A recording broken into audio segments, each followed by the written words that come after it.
EBIT is earnings or profit before interest and taxes. It's important to highlight that the interest referred to is both interest income and interest expense. With that said, how is EBIT calculated in simple terms? The best way to calculate EBIT is to look at a company's profit and loss, which will be a page included in its financial statements. On the profit and loss page, you should be able to find the profit before tax number, which is your starting point. Then identify any interest income on the profit and loss and deduct this amount from the profit before tax amount. Finally, identify any interest expense on the profit and loss and add this amount back to the profit before tax figure. This adjusted profit before tax figure will be EBIT.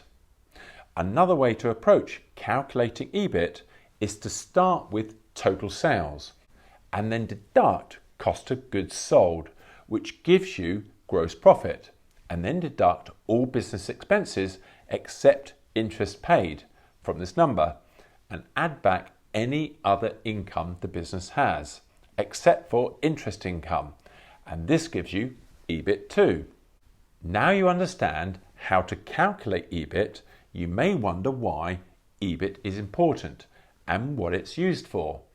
If you do, please watch my video on this too, linked to above my head. If you have any questions on this topic about a business or any other aspect about a business, please drop a comment below. And always remember that no question is a stupid question. If you don't know it, you don't know it. Take care, and I look forward to seeing you on my next video.